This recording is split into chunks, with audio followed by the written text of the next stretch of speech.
ঈশান tata bye bye. ভালো মতো স্কুলে যায় পড়াশোনা কইরো, ঠিক আছে? মিসের কথা শুইনো। এই টাকাটা হাসি দিয়ে যাও, তার দিকে তো বসে রয়েছে নাকি। আজকে আমি ব্রাশ করে দিচ্ছি না, আজকে চোখ চোখ টক টক করি। ওই একই কথা, তুমি ব্রাশ করলে কেন আমি ব্রাশ করলি?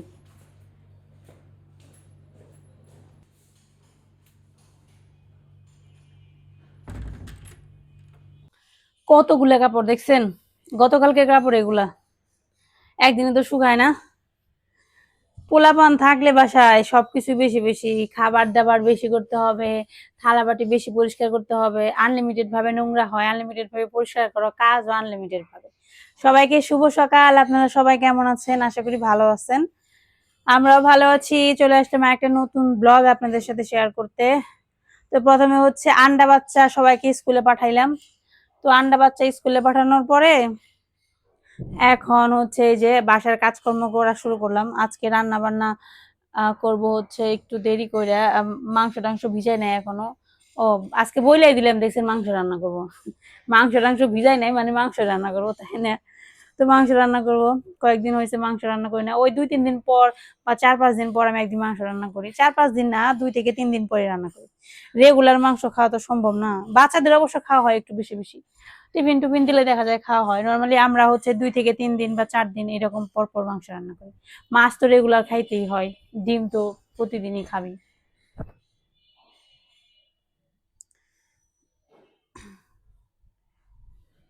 তো এখানে হচ্ছে কাপড় চোপড় ভাঁজ করব, তারপর হচ্ছে সকালের খাবার দাবার খাই নাই এখনো।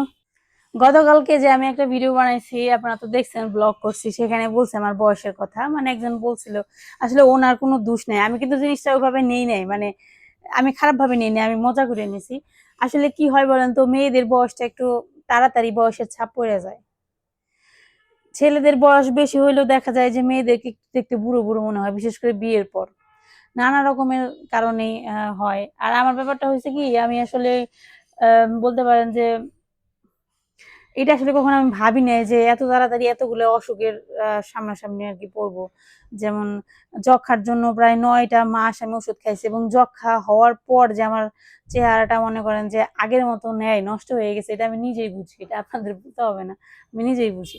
যক্ষা হওয়ার পরই হচ্ছে এরকম অবস্থা হয়েছে, শরীর ভেঙে গেল, মানে স্বাস্থ্য নষ্ট হয়ে গেল, স্কিন নষ্ট হয়ে গেল, মাথার চুল সব পড়ে গেছিল, আমার কি অবস্থা হয়েছিল। তখনকার ভিডিও আছে চ্যানেলে, দেখেন কি অবস্থা। এখন একটু ঠিক হয়েছে, আগের মতো হয়নি, আগের মতো আর কখনোই হবে না। এখন আস্তে আস্তে আমার নিজেরও বয়স হবে, এমনিতেই তো বয়স হয়ে গেলে মানুষের চেহারা নষ্ট হয়, সবকিছু নষ্ট হয়ে যায়। তার মধ্যে নানা রকমের অসুখ, সেটা তো থাকেই। তারপরে ডায়াবেটিক রোগীদের কিন্তু এমনিতেই স্কিনের প্রবলেম হয় অনেকের। অনেকের আবার দেখা যায়, যেমন আমি ফিল করি, সেটা হচ্ছে আমার আগে হাত পায়েটা অনেক মোটা মোটা ছিল। এখন আমার হাতের এই স্কিনটা, মানে এখানে আগে অনেক মাংস ছিল, এরকম ফুলা ফুলা ছিল। এখন এখানে কোনো মাংস নেই, এখন একদম চামড়াটা মানে একদম হাতের যে হাড়ের সাথে লেগে রয়েছে, মানে একটু এক্সট্রা এখানে ফ্যাট নেই। পায়েও একই অবস্থা, নিজের হাতটা দেখলে আমার নিজের কাছে কেমন জানি লাগে, যে সেই আমি আর এই আমির মধ্যে অনেক তফাৎ। তারপর হচ্ছে একবার টাইফয়েড জ্বর আসছিল। তারপরে কয়দিন আগে আমি 7 থেকে 10 দিন জ্বরের মধ্যে বিছানায় পড়েছিলাম। কয়দিন পর পরই আমার যখন অসুখ হয়, তখন মনে করেন যে আমি 7 থেকে 15 দিন বিছানার মধ্যে পড়ে থাকি। এরকম অসুখ আমার প্রায়ই হয়। তারপর সুগার তো আছেই। মানুষের শরীর আর কত নেবে বলেন? এর জন্য আমি চেহারা নিয়ে খুব একটা গুরুত্ব দেই না, বা চেহারা আমি দেখি না সারাদিন এই আয়নার মধ্যে। কারণ জানি যে চেহারা তো এখন নষ্ট হয়ে গেছে, চেহারার দিকে তাকানোর মতো সময় নেই। এখন আর বেশি দিনের তো আর জানি না, জীবন তো প্রায় শেষ করেই ফেলছি। আর কয়দিন বাচ্চা টাচ্চা মানুষ করে, এখন বিয়ের সাথে তো দিতে পারবো কিনা সেটা জানি না, কপালে থাকলে দিতে পারবো, না দিতে পারলে ওদেরকে বড় করে যেতে পারলে এইটুকুই শেষ জীবনে। আর চেহারা দিয়ে কি হবে বলেন? এখন চেহারা সুন্দর থাকলেও যে আমি থাকবো, চেহারা সুন্দর না থাকলেও সে আমিই থাকবো। আমার অনেক কম বয়সে বিয়ে হয়েছে, অনেক কম বয়সে। এখনকার মতো বুঝলে তো আমি বাবার নামে কেস করে দিতাম, বলতাম তুমি বাল্য বিবাহ করছো, তার জন্য তোমাকে কেস করা উচিত। মানে আমার অনেক কম বয়সে বিয়ে হয়েছিল, অনেক কম বয়স। এই কম বয়সে বিয়ে হয়েছে দেখে আমি একটা রিলেশনও করতে পারি না, প্রেম টেমও করতে পারি না, বুঝছে? জীবনে সবকিছুরই দরকার আছে। আরে, দেখছেন এই ভিডিও দেখলে আপনারা কি বলবেন? আরে দিদি তো অনেক নির্লজ্জ, ক্যামেরার সামনে এসে বলে প্রেম করতে পারে না, এটা আবার মানুষকে বলে। এমনি মজা করে বললাম।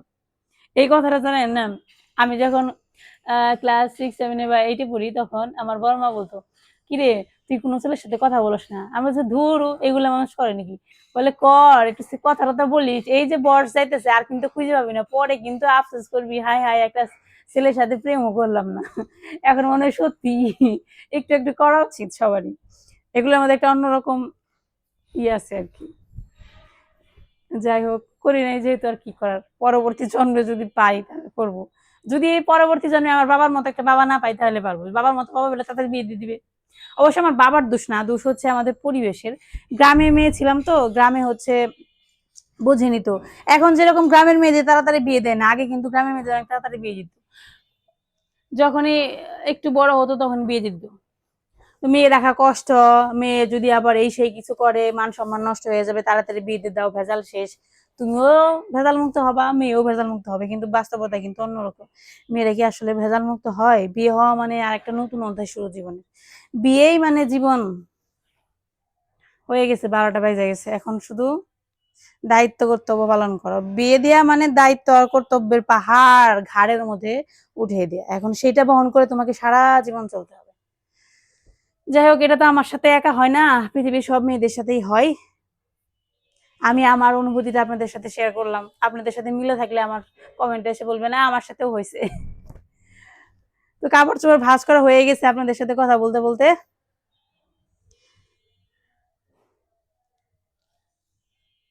খাওয়া দাওয়া করবো। আজকে খাওয়া দাওয়ার তেমন কিছুই নাই, বেশি খুব একটা রান্না বান্না করি নাই। এই হচ্ছে ভাত রান্না করছি বাচ্চাদের জন্য, ওইটা আমি খাবো। আর হচ্ছে ফ্রিজে হচ্ছে ডাল চালের ভাত ছিল। ওহো, আপনারা একটা প্রশ্ন করছিলেন আমাকে যে ভাতে কতটুকু জল দিতে হয়, কিভাবে কি করতে হয়। আজকে দুপুরবেলা আমি ভাত রান্না করবো, তখন আপনাদের সাথে রেসিপিটা শেয়ার করবো না, কিভাবে নিরসা বা মার না গেলে ভাত রান্না করি আমি। আমি চেষ্টা করবো আপনাদেরকে বুঝিয়ে বলার বা বুঝিয়ে দেখানোর, দেখি পারি কিনা। এই যে দেখেন কতগুলো কাপড় ভাঁজ করলাম, এখন এক একটা কাপড় এক এক জায়গায় রাখতে হবে, সেগুলো এখন রাখবো। কৃষ্ণ হরে কৃষ্ণ কৃষ্ণ কৃষ্ণ। আপনাদের মনে হয়তো প্রশ্ন আসতে পারে, এই যে ড্রেসিং টেবিলটা ভাঙা, এটা ভাঙা কেন? এটা তো ভাঙা ছিল না। সত্যি কথা, এটা ভাঙা ছিল না, এটা হচ্ছে ভাঙছে আমার ছেলে। সে ওনার মামার সাথে ঝগড়া করে এসে ড্রেসিং টেবিলের মধ্যে জোরে একটা আঘাত করছে, ব্যাস ভেঙে গেছে। এখন ওটা চেঞ্জ করতে পারতাছি না, দেখি চেঞ্জ করব। আপাতত কস্টিপ লাগিয়ে রাখছি, এগুলো এখন হচ্ছে ওই ঘরে নিয়ে যাব।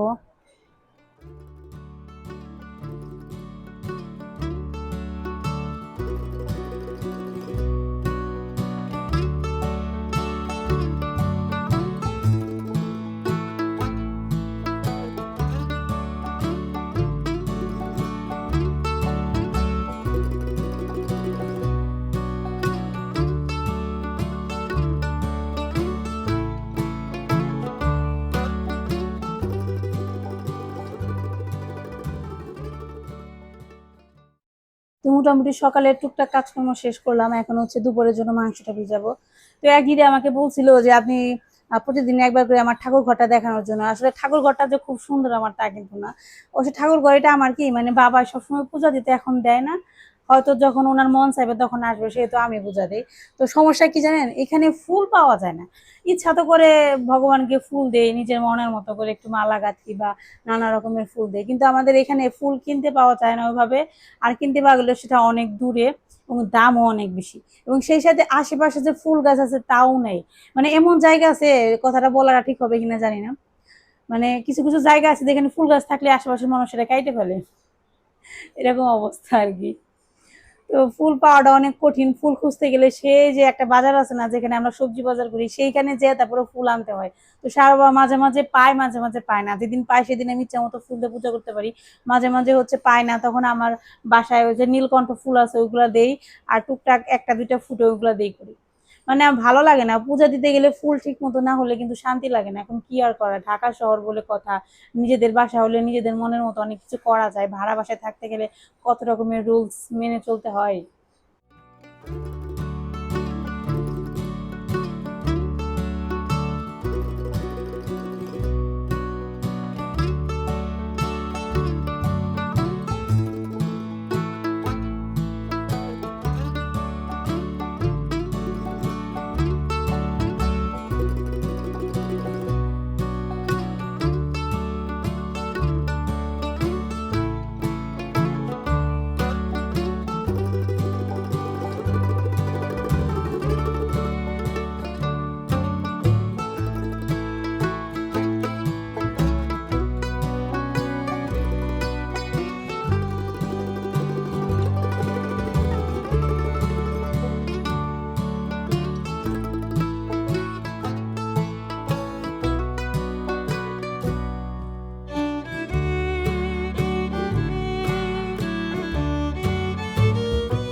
খাইতেছে ডাল চালের ভাত। এর আগে একবার ডাল চালের ভাত রান্না করছিলাম, ওনার ভাগেরটা ছিল, খাইছিল না, ফ্রিজে রাখছিলাম। তারপরে এই যে আজকে গরম করে দিছি, সাথে আলু ছিল, ডিম দিয়ে আলু দিয়ে মিক্সড করে দেখেন কাঁচা মরিচ দিয়ে মাখছে, কেমন লাগে খাইতে। আমার কাছে তো মুগ ডালের ভাতটা ভালোই লাগে, ডাল চালের, তাই না? স্বাদ লাগে কিন্তু। খাইছি ওই যে বাচ্চাদের জন্য যে ভাত রান্না করছিলাম, গরম ভাত, ওইখানে অল্প একটু ছিল, ওইটা খাইছি। পান্তা ভাতও আছে পাতিলে, সবই আছে, গরম ভাত, পান্তা ভাত, ডালের চালের ভাত, সব আছে, যার যেটা মন চাই গেলে খাও। দুপুরে রান্না বান্না এখনো শুরু করি না, একটু পর শুরু করবো। বিকাল 5টায় খাইছি, আজকে 10টায় খাইলাম। ডায়েট করবেন তো তুমি? দেখো ডায়েট করে কিছু হয় নাকি? কিছু হবো না, আমি রেগুলার করব না। কয়দিন করবা? সপ্তাহে একদিন, দুদিন করলাম, আবার দুদিন করলাম না, চলবো।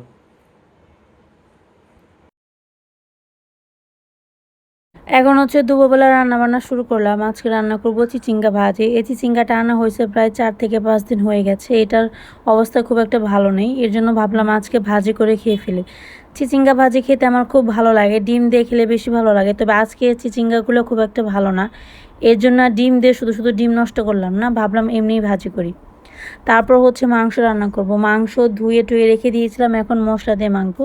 এখানে আলু দিয়েছি, আর এই মশলার মধ্যে পেঁয়াজ, রসুন, আদা, জিরে, ধনিয়া সব কিছু একসাথে ব্লেন্ড করছিলাম, ওই মশলাটাই দিলাম। এরপর হলুদ মরিচের গুঁড়া, পরিমাণ মতো তেল দিয়ে মাখিয়ে তারপর রান্নাটা বসিয়ে দেবো। আজকে রান্না একটু দেরি করেই করতেছি, সকাল সকাল রান্না বান্না করলে দেখা যায় রাতের বেলা খেতে খেতে নষ্ট হয়ে যায়। এর জন্য আমি রান্না শুরু করি একটু দেরি করে, যাতে 12টার আগে আমার রান্না শেষ হলেই হবে। তো দেখা যায় 12টার আগেই রান্না শেষ হয়, আর 12টার আগে রান্না শেষ হলে সেই রান্না করা খাবার রাত পর্যন্ত থাকে, নষ্ট হয় না। এর জন্য একটু দেরি করে রান্না করি। তো এদিকে হচ্ছে একটু ফোড়ন দিলাম, জিরে, একটু পেঁয়াজ দিলাম, একটু হালকা করে ভেজে তারপর হচ্ছে মেখে রাখা মাংসটা দিয়ে দিব। আর আমি এখন একটু নতুনভাবে রান্না করি, সেটা হচ্ছে যে পেঁয়াজ যখন ভাজি করি তখন একটু জল দেই, একটু লাল লাল হলে একটু জল দেই। জল দিলে ভাজা পেঁয়াজের একটা সুন্দর ফ্লেভার আসে তরকারি থেকে। মানে পেঁয়াজটা ভাজা হয়ে গেলে যখন আপনি জল দিয়ে একটু পেঁয়াজটা সেদ্ধ করবেন, তখন পেঁয়াজ বেরেস্তার একটা ফ্লেভার আসে তরকারির মধ্যে, যেটা খেতে খুব ভালো লাগে।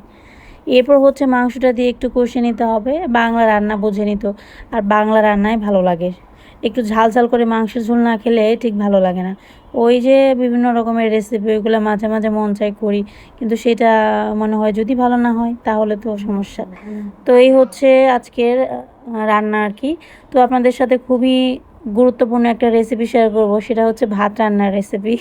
কিভাবে মার না গেলে জল মেপে ভাত রান্না করা যায়। তো এখানে হচ্ছে আমি 3 পট চাল নিয়েছি, আর এখানে জল মেপে দিচ্ছি। এটা হচ্ছে আমার হাফ কেজির গ্লাস। তো আপনারা যেভাবে করতে পারেন সেটা হচ্ছে যেভাবে পোলাও চালের জন্য ভাত রান্না করেন, 1 পট চালে 2 গ্লাস জল।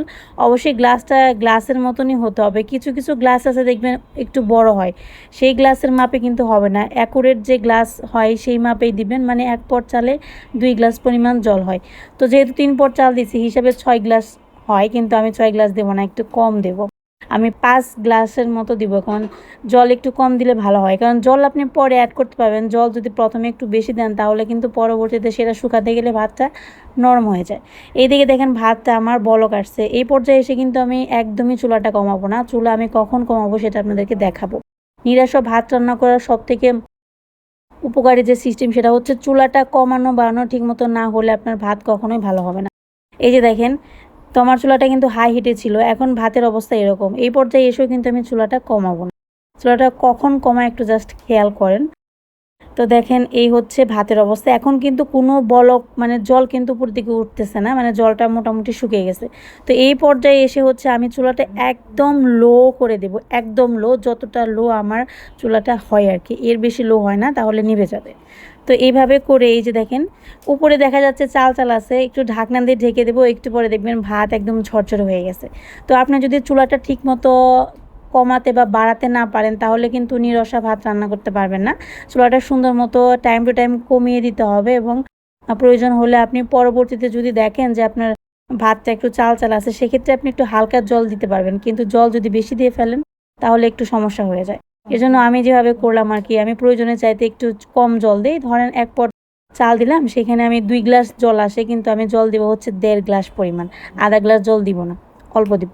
তারপর হচ্ছে চুলাটা কখন কমাবো সেটা তো আপনাদেরকে বললাম, একদম যখন জলটা শুকিয়ে যাবে তখন হচ্ছে চুলাটা একদম নিবু নিবু করে দিব। তার আগ পর্যন্ত চুলাটা কিন্তু একটু হাই হিটেই রাখবেন। আর ওই সময় একটু বারে বারে এসে ভাতটা চেক করবেন, কারণ দেখা যায় চুলা যেহেতু হাই হিটে থাকে অনেক সময় নিচে লেগে যায়, পুড়ে যায় ভাত। এর জন্য কী করবেন বলেন তো, একটু পর পর এসে খেয়াল করবেন। আপনি চাইলে ওখানে দাঁড়িয়ে থাকতে পারেন যখন দেখবেন যে জল শুকিয়ে গেছে, কারণ জল শুকাতে সময় লাগবে না, কারণ জলের পরিমাণ অনেক কম। এভাবেই রান্না করতে পারেন আর কি। এই যে দেখেন আমার ঝরঝরে নিরসা ভাত হয়ে গেছে। তারপর যখন রান্না শুরু করলাম ভাবলাম যে এটা তোমাকে শিখতেই হবে, পারতেই হবে। তারপরে একটা সময় দেখলাম যে হয়ে গেল। তো দেখেন এটা কি দেখে বোঝা যাচ্ছে যে এটা মারগালা ভাত আর নিরসা ভাতের মধ্যে কোনো পার্থক্য? দেখছেন কত সুন্দর ঝরঝরে হয়েছে ভাত। এটা ঠান্ডা হলে আরেকটু ঝরঝরে হবে। তো এই হচ্ছে ভাতের রেসিপি আজকে। রান্না করছি দেখেন আজকে চিচিঙ্গা ভাজি পেঁয়াজ দিয়ে, মুরগির মাংস, লাল লাল করে মুরগির মাংস রান্না করছি। ডালটা তো প্রতিদিনই রান্না করতে হয় আমার ভাই, প্রত্যেকটা দিনই ডাল। একদিন যদি রান্না না করি এসে বলবো আজকে ডাল রান্না করো নাই, ডাল রান্না করো নাই। ওর ডাল খুব পছন্দের জন্য ডাল প্রতিদিনই করি আমি। এই হচ্ছে আমাদের দুপুরের খাবারের মেনু।